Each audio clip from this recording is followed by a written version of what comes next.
We're standing here in front of the church where moments ago the funeral for James Gandolfini just took place. Now we got a chance to talk to people that worked with him, some fans and some friends. So here's what we found out about the man you may know as Tony Soprano. He is one of the most marvelous men I've ever known and one of the best friends I've had in my life. We had rekindled since 1995 and I'll miss him forever. And I'm very disappointed we'll have no more of his spectacular acting work, which always inspired me. How close to the character of Tony Soprano do you think he was? 185 degrees away.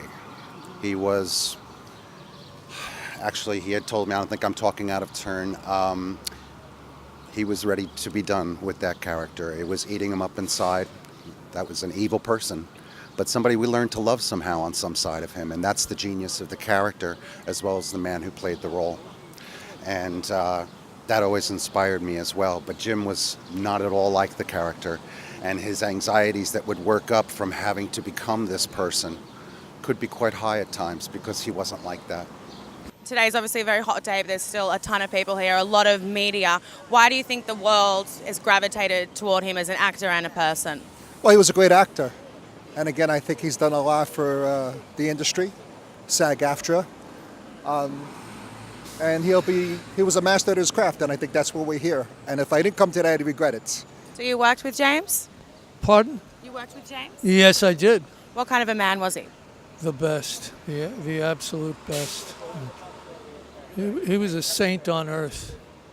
You can't say enough good things. I wish I were a poet. It was all I could really do service to it.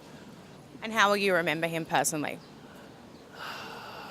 Just his presence. Just his presence. He was a saint. He was a beautiful person. What's the one thing you would tell the fans out there that didn't know him personally that you wish they knew about him? He wasn't Tony Soprano. Yeah. And how will you remember him? I just remember times on set, he was funny. I mean, a lot of times on a film set, on a film set, the director sets the tone for the set and everything. But on a TV show, it's usually the actors. And because of Jim, it was the most amazing experience of my life. And everybody on the cast and crew knew when it ended that we would never have anything like it again. And a large part of that had to do with Jim. What's the nicest thing you saw him do? The nicest thing? I love how you're smiling right now. It's beautiful.